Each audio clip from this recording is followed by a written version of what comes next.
What's going on, everybody? Gentleman94 here. Welcome back to the channel. I'm so glad you guys can join us. It has been about almost 4 weeks since we posted anything on the channel, and I'm super sorry about that, guys. Life just kind of got away from me, pulled me in a bunch of different directions at the same time, as it usually does, so I haven't had much time for the bench or for the videos. Unfortunately, yeah, we've extended a little longer than I anticipated being out of the loop, but we're back now. We have time, so let's go ahead and take a look at what we're going to be building over the next couple of weeks. This is an Albatros D.III made by Eduard, and Eduard makes beautiful kits. This is the weekend edition, so we know going in, this is going to be a fun build. Now, Eduard itself has great plastic, has beautiful fit. I'm really excited to work on an Eduard kit. I haven't built one in a while, and the weekend edition label basically means this is a no-nonsense, bare-bones kit. There's no photo etch, there's no resin, there's no masks, there's nothing except plastic, decals, and your instruction manual. That's it. You can do as much scratch building or as little scratch building as you want. You can choose one of 2 different marking sets here for the decals. It's pretty much bare bones, just enough to get you a nice model on your shelf. Plus it costs like 15 bucks, so that's even better. Now there is one other reason why I chose to do an Albatros D.III. That is because of my girlfriend. She actually asked if there would be a way that she and I could build a model together. I said, of course. We went down the local hobby store, and she picked out this. This is a 1/72nd scale Revell Albatros D.III. As you can see, it's in the same markings as the Eduard kit, so these actually match pretty decently. Now, the idea behind this small 1/72nd scale kit was to just kind of see how she liked model building. She picked it out. She loved how it looked. And she has actually done the majority of work on this kit. I have helped a bit with some painting, with some masking, with a little bit of the wood texture on the sides of the aircraft and the propeller. But as you can see, for her very first time building any sort of model, she's done an impeccable job. I'm super proud of her too. She's even said she might want to try another one, maybe to go to 1/48 scale, something a little bit bigger. She's got to do a couple extra things like the wheels and a little bit of touch up here and there. But this model is going to be just absolutely beautiful. As you can see, we did a little bit of that kind of faux wood texture. We tried that a bit, and then we covered it with a nice gloss coat, put the decals on, and then top coated those decals. So we have a little bit of weathering to do to tone it down a bit. But I think she is really coming along, and I love it. I think it's great. So because of that one particular build, I went out a couple of weeks later and bought this one. I'm going to go ahead and try to build this top one, and it should look really cool having a 1/72nd scale next to the 1/48 scale. I think that's going to be a lot of fun. So let's go ahead and move on, take a look at what's in the box. Again, Eduard makes a beautiful model. They really do. I love their packaging. They always have these really nice glossy books. I think that's amazing. We have one package of 2 sprues, not that many parts, and then of course our decals. And that's it. There's nothing else in this box. So pretty simple. Plus, it's a World War I kit, so there's not a whole lot to it. So let's go ahead and take a look at the parts and pieces. From first glance, the plastic looks amazing. Everything is nicely scribed. We have a little bit of raised detail around the cowling. I think this is a really good-looking mold. Flip it over here. Let's see what we have on this one side. So we have our wing that's molded actually top and bottom in one piece. We have the radiator detail right on the side here. The fuselage, again, 2 halves, fairly simple. I really like how this looks. This looks really nice. We have parts and pieces like we have the ammo drums, we have the seat, we have some of the internal areas for the cockpit, we have the support structures for the wings. Really, honestly, this looks pretty decent. We have a different wing right here with a radiator in the center of the wing. I'm not sure which version that is, but the instructions say we don't need it.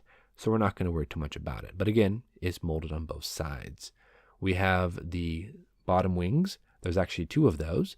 Those will plug into the side of the fuselage, again, molded top and bottom. Even the rear tail is molded top and bottom as well. Here's the engine detail, and there are 2 sides of one engine. We have the propeller here. We have some of the cockpit floor. Yeah, axle for the wheels and the wheels themselves. Also, again, molded on both sides. Makes it a lot easier, to be honest. Very, very nice, decent looking parts. Now here's the instruction manual for the Albatros. We have grayed out the parts we're not going to use, so not a lot, just a few things here and there. So that's cool. We, of course, have the name. We have some general part layouts. We have the paints, all that good stuff. Let's open that up and see what it looks like on the inside. So it looks like we start out with the engine, which we could do a little scratch building on. Then we move down into the cockpit. Looks like we've got some dials we slice off. We add a few things. Not too shabby, really. Of course, it's all wood, so we're going to have to do some wood painting on the inside. I'm not sure how to do that, but we're going to go ahead and give it a shot for sure. On the other side, we have the continuation of the cockpit. This looks sufficiently busy, for sure. Flipping this over, let's look on the other side of that. Looks like we install the engine into the engine cradle, and then we slap those machine guns right down on top. Then looks like we're putting on the bottom wings, we're putting on the tail, putting those together. Easy enough. We have a nice little diagram for the dihedral. That's pretty awesome. On the other side, we've got our wings going on with the supports. We've got wheels here with the supports and the axle. If you notice, we also have some rigging here on the side. We're going to have to look very carefully at how to work that. I don't know what to use. I don't know how you glue them in. Even on the back side, we have a few that have to go through the fuselage. So I'm not sure how that's going to work. We're going to work on it. We're going to figure it out. Watch some YouTube videos. We will do it. I'm just not sure how to do it at this point. We are going to be learning a lot, I have a feeling, with this kit. So this is what we're going to be using. I really, really like this look. I think it's really cool. I love the wood texture to it. I've never done wood texture really. I did a little bit on this model, but I think I can improve it. So we're going to go ahead and see what we can do. And again, I can have, the little guy and the big guy next to each other. The one my girlfriend built and the one I built. It should be pretty fun. That wood texture, probably going to be the hardest part of this whole entire build, along with the rigging as well. We do have one other option, that's the Red Baron. I'm not planning on building this one, but what's interesting to note is that the Red Baron's aircraft apparently has no engine cowling. That's kind of cool. I don't know if I want to really do that one. Like I said, I want to stick with the wood-sided one. I think that should be a decent start. So last but not least, guys, let's go ahead and check out the decals. Yeah, the decals look really nice, really glossy, really shiny. They don't look too thick. They seem to be in registry. We've got the hearts, we've got the iron crosses, we've got the seatbelts, we've got some stencils here and there. We might have to use these seatbelts as a model and make our own. Might be kind of fun to do. And of course, the one reason why my girlfriend chose the aircraft, it has hearts on it. So these are very nice looking decals, very clean, very crisp. So that about does it for us, guys. This was just a quick look at the Albatros D.III by Eduard. We have a lot to learn though. We have rigging we have to do. We have the wooden finish on the side of the aircraft that we're going to have to do. So that's really all we have in the kit. It's a very simplistic kit. It's very brass tacks, down to earth, no fancy frills, very basic. Amazing looking fit though. Very, very cool decals.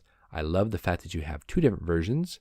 It's a weekend edition kit, so we know what we're getting into. It's going to be, hopefully, a very entertaining build. And I'm really hoping that you guys are going to enjoy coming along with me on this adventure. I've never built a World War I aircraft before. I think it's probably time I try. So we're going to jump in and see what we can do. So tune in next Monday for the very first beginnings here on the Albatros D.III. Until then, guys, stay strong, keep modeling, and we will see you guys back here next week on Ben Builds the Albatros D.III. Thank you so much, guys. We'll see you soon.